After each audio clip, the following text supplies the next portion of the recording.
Hello, everyone, and welcome to another episode of the Expert to Authority show. My name is Simone Vincenzi, and I'm here with a really good friend today. In fact, we're going to talk about authenticity. We're going to talk about how to express your authentic self and how to express your authentic message when you're delivering your presentation on stage, when you're doing webinars, because the more you connect with the audience, the more you're going to make an impact, but also the more sales you're going to make.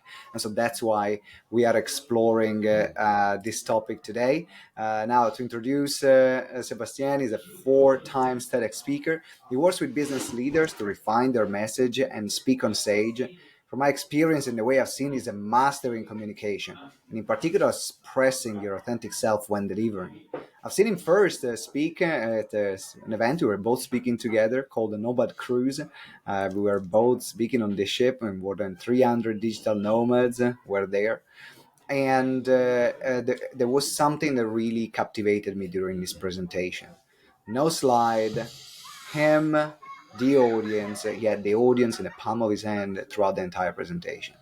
And that's a gift and a skill at the same time, and it's something that he's been working on consistently. It's part of his journey, and it's part of as well what he teaches. I've had the pleasure to have a session with him as well. We worked on how can I be more authentic and express some of my authentic stories in a way that draws the audience in, and this is exactly what I'm going to share with you today. So welcome, Sebastien. Good to see you, man. Such a pleasure. Che piacere to be with you today. All Yeah, right. very excited. Super pleasure, Marcel. So we start with a fun fact. You already switched to Italian. There's something about you that everyone needs to know here. How many languages do you speak, man? Well, to make it simple, I say 12 because obviously they all have a different level, but I can speak with half of the planet easily. Yeah. That's crazy. And in fact, this links to communication and expression. And I would love to start. Mm. And I would love to start with this. How did you get so passionate about languages? This is just before we go into the rest of the content today. I mean, my mother would be a perfect explanation. Like she speaks five languages and it's like just a part of her to wanting to connect with all the world. And she never studied them at school. It's not like something that she was like an academic. Absolutely not. Quite the opposite. And I think I inherited that so much from her, this desire to connect with the world. And and actually, like I've reflected a lot on this and like my journey because I mean, that I try to be my best client and understanding what everything I've done in the past is like my dharma. It's like who I am and who I'm supposed to be. And I feel like, to be honest, there's also a big part, being born French and Argentinian, of not belonging and feeling not understood and thinking that learning another language maybe eventually I'll be understood. So, and I translated that to music, theater, speaking on stages. Now I'm growing on Instagram, and it's just like, let me find like something to feel I'm more understood. So yeah, that's a That's real that, explanation.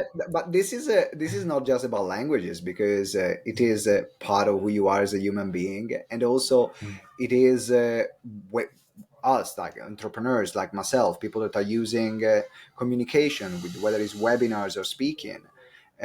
That's what we want, right? Is to be understood by the majority of people so that we can break through, so we can make a Mm. or we can break through something that they have and make a bigger impact, and in that process we grow. And that's what I would love to start this interview with you from. What mistakes do you see speakers make that prevent them from creating this deep, unique, and meaningful connection with the audience? It's hard for me not to start with anger and rage, like because I mean, like the thing why I'm so passionate about this, I think is motivated by deep pain and having to sit through terrible speakers, starting with schools, speaker like teachers, where are Oh my speakers, like god! Oh my god! Don't get me started with that.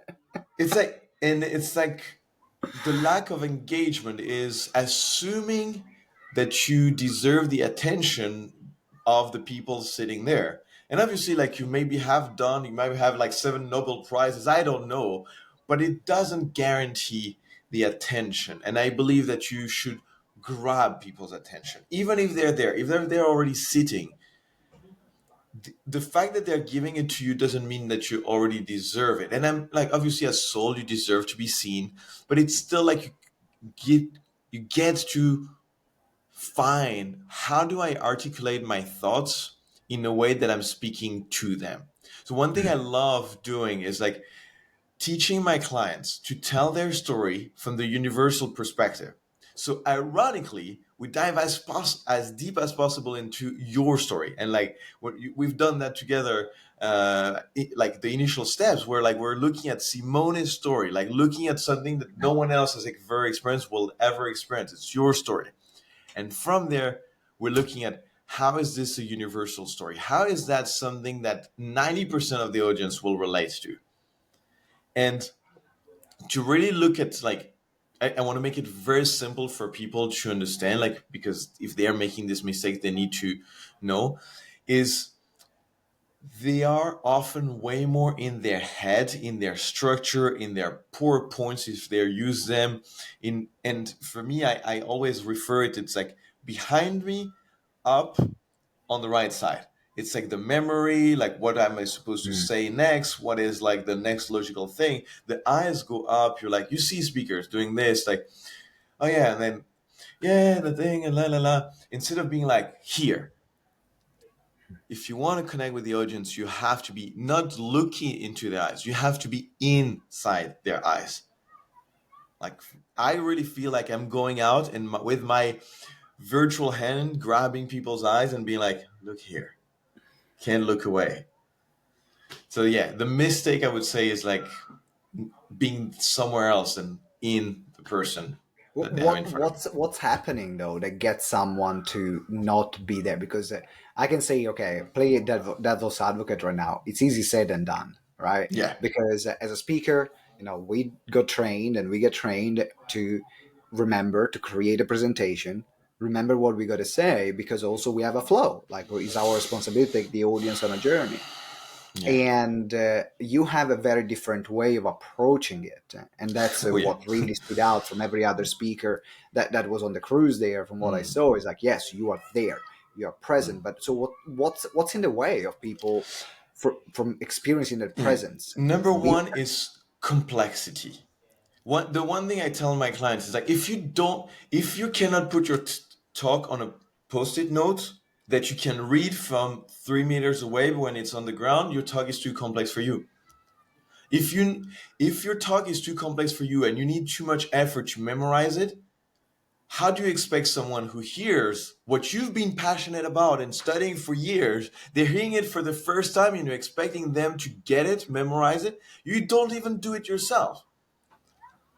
So, and what feeds the complexity? There's two things. Obviously, like it's not spending enough time in making it simple. You know the famous quote, I would have loved to write you shorter letters, but I didn't have the time to make it shorter. It's like to spend enough time to simplifying the message, but actually very often is we believe that by stacking information, by stacking processes, by showing all these things, we're impressing our audience. Like, look, I've done my homework. I have 77 slides. Look, I have all these principles. Look, I have all these things. And you know what? I have 30 minutes, but we're going to do 27 exercises because I want to show you that I have a lot of value to give. So deep down, the real thing, and it's like the same that makes you nervous and that makes you go in your head, is because you're thinking more about you than about the person in front of you. If I'm thinking about the person in front of you, like you do that when you're like, Simone, you have done your work for years. yeah. So if like you're at a cafe and someone asks you for advice, you don't say, sorry, give me 3 hours. I'm going to prepare my response. It just comes out. Now I go. And people believe that being on stage has to be any different. Hmm. Like when you're on stage, the best speakers, for me, in my style, what I love, feel like they're talking to you at the corner of a bar at 2 a.m. It feels like so natural. It feels so casual. That doesn't mean you don't prepare. You just prepare your thing, like you work on your message to embody it so that when you're on stage, You can change depending on the audience you have in front of you, what's resonating, what's not because of who's there, just because of who was speaking before you, or because of the weather, or because of the news this morning. They might need to hear something different, and you just pull from your toolbox, from your message box, what needs to be said in the moment.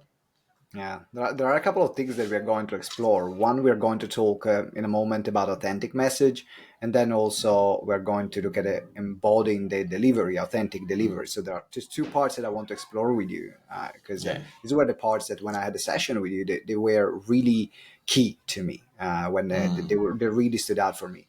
But what I would love to know from you is like, what was your journey in getting to this point? Were you always like that? Were you always like, I know I'm gonna be me, I'm gonna embody it, or did you have to work and go through a process to get to this point? I would say both. I think, I mean, I'm going to simplify and say there are two category of people at school, but obviously there are way more. But like, there are the people that like kind of can average in everything, and people like me were like, if I'm interested, I'm like ahead of the teacher. If I'm not, I'm outside of the room. You can't get me to pay attention. So even when I'm the one speaking, if I'm not interested in the more, I'm out of the room. You know what I mean? So Yeah. there's something in me where if I'm not fully engaged, I'm fully out. And I have a hard time pretending, which can be terrible. I actually made a documentary, and the guy who was filming me, because I was like directing it, but also in it, he was like, dude, when the guy is saying something you're not interested in, you have to have a face like still makes them feel good, because I'm like, that's not what I wanted to do. Like, I'm so transparent. Hmm. I'm my, and so for me, it's like I often have, and I'm actually going through this phase right now. I want to be very transparent. I'm in a phase of like, I burned out like 2 months ago, and I realized it's because I'm talking about things I don't care about anymore. Not that I don't care, but it doesn't like activates my heart and like makes me vibrate, gives me energy. It's draining me because I feel like I'm like, when you start looking at like you're in the car, but yeah, like yeah, you're going in reverse and like still forward, but in reverse. Like,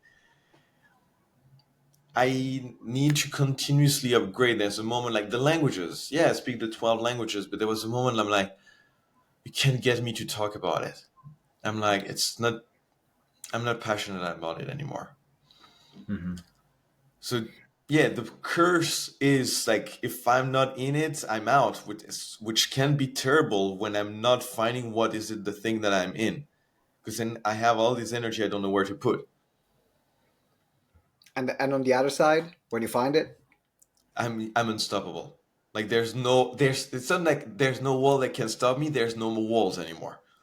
Like it's just like like when I want to learn a language. Like, if I decide to learn a language, I'm learning the language. It's like it's it's something I actually have been coming back to me, is a difference between desire and decision. Like, people say, I want to learn a language, I want to find a partner, I want new clients. I'm like, great. When you have decided, come back. Because like, when you're in decision, it's like there's no obstacles anymore. Because yeah, like, if there's an I'm obstacle, learning a language, I'm getting a client, I am yeah, becoming a great public speaker, I'm putting the work in right now, I'm it's, it's, finding stages. it's decided. That, that's the biggest difference. Yes. And yes, as you mentioned, it is a personal journey. It is a personal Mm, journey, and every speaker, every person in business approaches it in a very different way. And I think that the common here, what I'm hearing you saying, is that it is important, which links then to what we're going to talk in a moment, is about finding who you are and what's true to you in terms of message, so then you can adapt the delivery. So let's yeah. talk on the messaging side first, right? Because one of the things that Yeah. we did together was for me to help me find on the messages that I have in my story, that I often shy away from, because I didn't think it was relevant, and also I didn't even know that I had that in me. So let's Mm, look at that process first. If mm, someone is looking for, okay, I need to find what's the real message mm, inside me, that can be the message that can go across in different talks, in different mm. stories. What's your process, and what do people need Yeah. to be aware of? I want to start again with the story of the burnout because I think that the burnout is the maximal, hopefully, the maximal symptom of you not being in this alignment. Like when you burn out, when you do too much of something that drain you and not enough of this thing that feeds you. And it means that you're just going off track of being yourself. And so for some others, it just looks like apathy. Like I mean, you're talking about it. An ex-partner of mine was on in the middle of a talk of something that she's been talking about for a couple of years, and in the middle of the talk she starts feeling like disembodied, like I'm like, I don't care about this anymore, like, finish the talk, but I'm like, why am I talking about this? I don't care. And a lot of people can go on for years doing this. So the process is like, first you have to be aware. First you have to recognize that what you're talking about doesn't fuel with you 100% with energy, and or it drains you. Either way, it's like either it doesn't stimulate you, it doesn't excite you, or it drains you. There's like the two sides, and they're fueled by these two polarity. Either you're pretending to be someone you're not, or not anymore.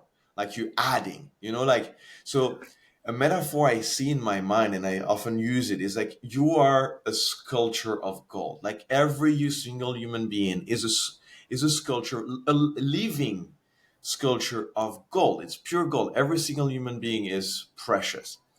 Now, because we tend to not see that preciousness, we try to add to it. So we're like, but we can only add with the clay we find around us. But it's like very fragile. It's exhausting because we know that someone might figure out that this part is not real gold.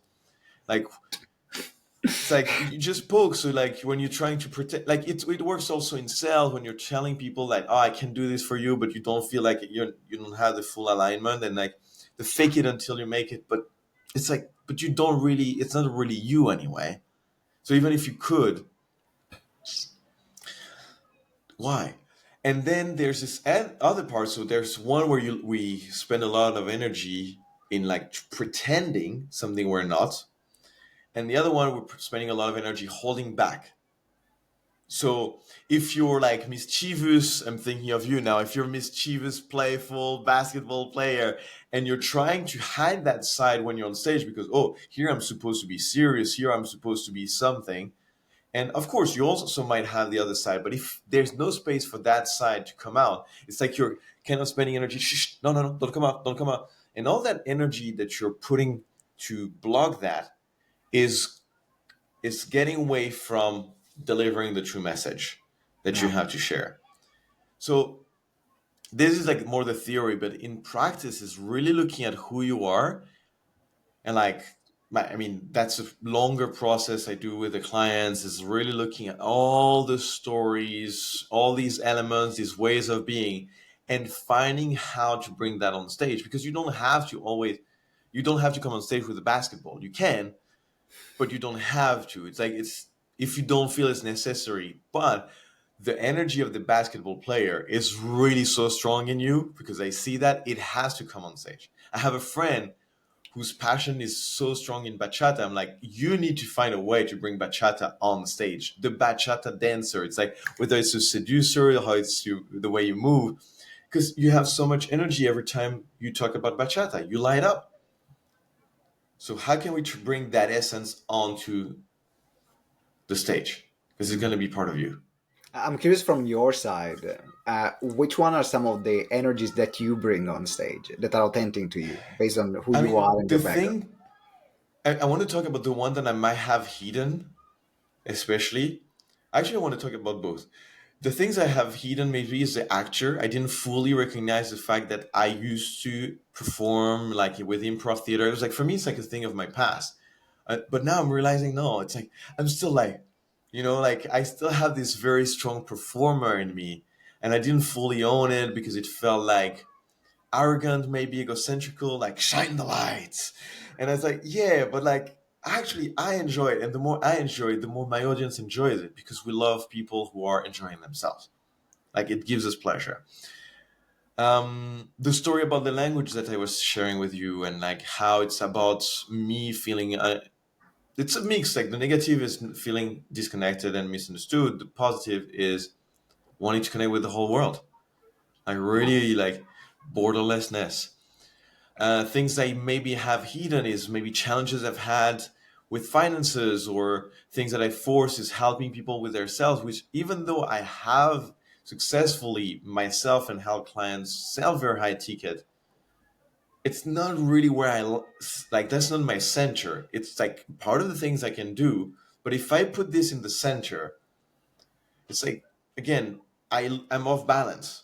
So at Yeah. some point, I will fall, because I cannot stay off balance for too long. I need to go back to the center.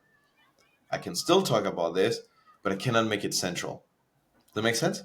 Yeah, it makes perfect sense. And in fact, one of the things that I think it was after a conversation that we had, even before the session that we did together, that we're talking about when we played basketball on the cruise. And you saw a side of me that often comes out just on the basketball court. Is it me? But on the Mm. basketball court, as you saw, I become a different beast. Like there is no the smiley Simone is not there anymore. Simone I want to Oh kick your no, ass. there is, but it's like the one, No, like, there I'm is, but kicking it's, your ass. it's an assassin smile. It's an assassin like I'm kicking your ass and I want to keep kicking your ass. It's a different smile. And if I'm Yes, losing, it becomes full rage. And so it's yes. a very different emotional being that comes together. But one of the things that I did after your talk, after the conversation, after you said that to me, was the speaker summit and the speaker awards. I started my presentation bringing basketball and spinning a basketball on my finger as a start of the presentation and then slapping the ball as hard as I could to get the attention. Boom, everyone was in. So I brought an element of me that is Yes. part of who I am, linking it to that message, creating a story that would connect a basketball passion to the topic that I was delivering in the moment, Mm. which was about strategic partnerships. So I started talking about teams. And now you pass the ball as a team to score. So that's why you need other people if you want to score a bucket and Oh, I and love that this. I and love that this. was I never done it before. So that's credit to you. The moment you got me thinking to how can I integrate that into my Yes. presentations, Oh, and yeah, so that thank you for just that. that Uh, makes me like, I have goosebumps, and hey man, I love it, because for me it's like the end goal. My end goal is to help people feel more whole. I don't care if it's on stage or off the stage. Actually, for me, the world is a stage. So it's like, every time, whether you're in a one-on-one, on a webinar, on an Instagram post, on a TEDx, and every time you're shining yourself, if you feel like you can be more whole and you don't have to hide or add, yeah. I'm like, yes, that's what I want to see. There we go. So I want to move now into the next part, which is so we Mm. talked about we talked about finding your message, finding things that are yours, and then bringing them to life. Then there is also the other part of the skill, which is delivering it. Because I remember also Yes. in the session that we did together, there were layers in which you got me to tap into emotions and different emotions while I was delivering Mm. that story.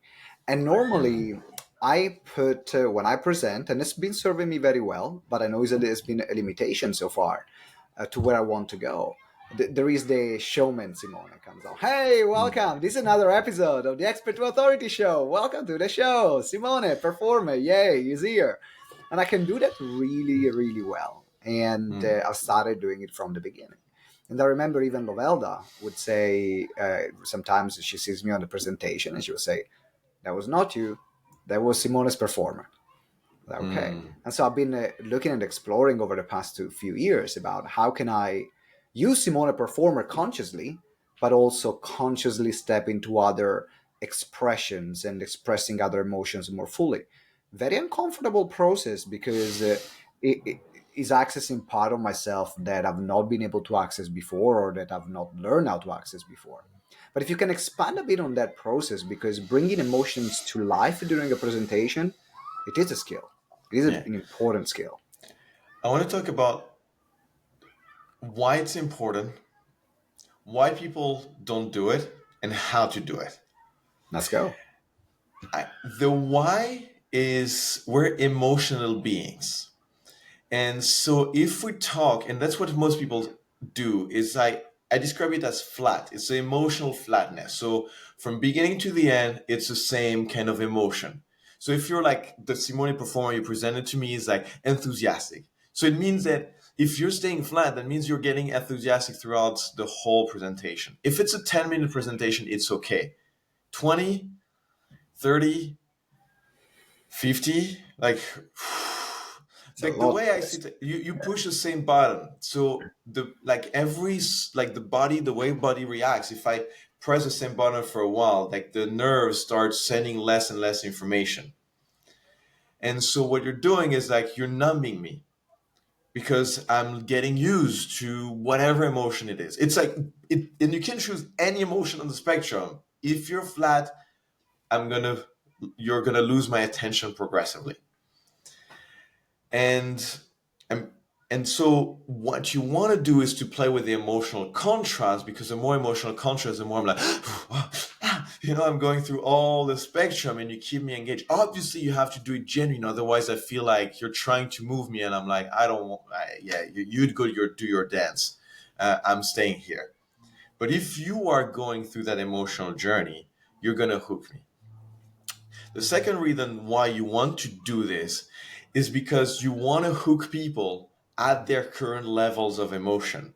So if they're depressed and you're enthusiastic, you're not hooking them. Like they're like, you can really have a big to you because they're like, I'm not there. I'm not there. Or if you're in anger and they're like, woo, woo, woo, that's an emotion I don't want to go into, they're also going to block. So if you're going through different emotions, the one they're in, you hook them there. And then if you're doing this as a journey, as a story, what we practiced last time, where we went through a series of five different emotions, wherever they're at, you're like, they're jumping on the bus. That's our bus stop. I mean, they can listen and pay attention before, but the one emotion that is the one they're going through right now, the bus stop, they're going on the bus. Now, I want to go in. Why don't we do it? It's safe. It's safe to be flat. It's safe to have a PowerPoint with 70,000 bullet points. It's safe to be flat. If I really want to express a genuine, not a mask, because like the performer that you described for me, it's a mask. It's like, hello, now I put my cape, I put my thing, now you see the mask. If you're expressing a genuine emotion first, you are seen in your genuine emotion, which is not what we're practicing in society. We're playing there. That's the spectrum of emotion from top to bottom, from 0 to Yeah. 100. We're playing from 40 to 60. If you hear someone screaming in the street, everyone is like tense. If you see someone crying, we're like, what's happening? Even if someone is extremely joyful, we're like, what's that weirdo? So we're very used to 40 to 60. Yeah, it's not socially acceptable to express your emotions in the No. full range. A bit, yes, So, but not the full range. but we're also desperate for it. So Yeah, that's why people go to watch football games. yeah, Because now it's this place where it's okay to cry because your team lost. So it's okay to be ecstatic. It's okay to be angry collectively. yeah, So we also desperately crave that. That's why also people watch very intense shows. So we crave it, but it's taboo. So like we're in this, yeah. I can but I then, can link that to basketball. yeah. When I'm on the court, when I'm part of a team or play for a team, even when I'm playing on the court or off the court, I'm on the bench. I'm shouting and screaming when we score. I'm mad if we make mistakes, like, and all this range of emotion comes out in a matter of seconds from one to the other because it's a very fast And game as well. So Simone, I let's can be look at frank. that. Yeah. And it doesn't freaking matter who wins, who loses. It doesn't matter. But what Oh no, it matters, does. Oh, if I'm playing, it does. But that's another conversation. but but the real thing that matters is that you Mm. had a place for the catharsis, like a Yeah. place for you to experience a fully expressed emotion. That is so healthy. Now, coming back as a speaker, you leaving the emotion. What the mistake people do is telling the story from the perspective of the person who knows. Like you're telling the story from the one that is at the end of the story. Like if you're watching a movie, having already watched a movie, like the actors already know like the character already knows how it's gonna end, how everything challenge. You're like, you're not watching this. You're watching it. You want to watch it in the present tense. So when you're telling a story in the present tense, you have the story before you, like the emotion before you had the problem. You didn't know you might have a problem. Then it's hit a wall, and like you don't know if you're gonna ever gonna stand up again. And that might have lasted for 3 months, maybe for 3 years. And it felt terrible. And if we're capable of going there and reliving the emotion, it is terrifying because it was something we want to avoid. I don't want to talk about this ever again. I can talk about it maybe, but I don't want to feel that. But when we feel that, we're actually helping the audience without having to go through it, experience it, and therefore being paying attention to the solution you're about to give them. Because if we go back to sales, we're selling the epiphany, we're selling a solution. But if we didn't make them feel that they may be about to hit a wall, they may be in an abyss, but there's a light at the end of the tunnel. If we don't make them feel these emotions, when you present the solutions, they're like, yeah, because they're not emotionally engaged. Yeah. So then how to actually express those emotions is you have to go back to the present of that when you experience that. I remember, like, you probably remember when we did the session, it was like, you were telling me the story. I said, yeah, and you're telling me the story as a smile because now you have the distance. I'm like, yeah, but how did you feel then? And you had to close your eyes and remember. And then you were like, you time traveled to that space Yeah. and time and you felt it. And then the tone of your voice changed. And that is the thing for me is I'm like looking from the perspective of method acting, Stanislavski. It's not putting the mask of the emotion. If you're telling me I was sad and you're trying to pretend that it was terrible, I'm like, yeah. But when it comes from within, when it comes from the memory and you're reliving that emotion, then you can be silent and we can feel that emotion. And now we're hooked. We're like, are we staying in this emotion? What's happening Yeah. next? The time stops in that moment. And the times when you can access that, and I'm thinking about speakers that I've seen as well, when they're able to access that point, for me, the time stops. There is nothing else that matters. Like, there is no distraction. I'm there. I'm there with them. We're there together. Yes. And first, I'm like, from my artist performance thing, like with let go of business, let go of public speaking, my artist performer, I live for that. I really live for creating that moment of like presence together. Like we're all together in that magic story. This where we learn, we grow, there's a moral. It's like the human experience through my story, or maybe the story I'm sharing of someone I know, maybe a former client, and we all are going through this. It's just beautiful. Like this, the capacity that we have to do that with just embodying it, for me is precious. Oh man, it's been such an incredible conversation. Looking at, first of all, the mistakes that a lot of speakers make, then how do we access our own message and bring it to life, and then how do we deliver and accessing those emotions and really stepping into the memory. I know, of course, it's easier said than done, because I remember that the value of me working with you was that you got me to stay and find that emotion, because I couldn't even remember how it felt. And Mm, so your accountability being there and say, no, let's access it, let's experience it, let's express it. That was gold for me. It was took me to a place there I would have not taken myself, or maybe mm. I thought I would have accessed it, and they say, no, actually, you're not there yet. Like we can go a bit deeper here. And so, if someone wants to work with you, want to experience it, what's the next step? What's the best way?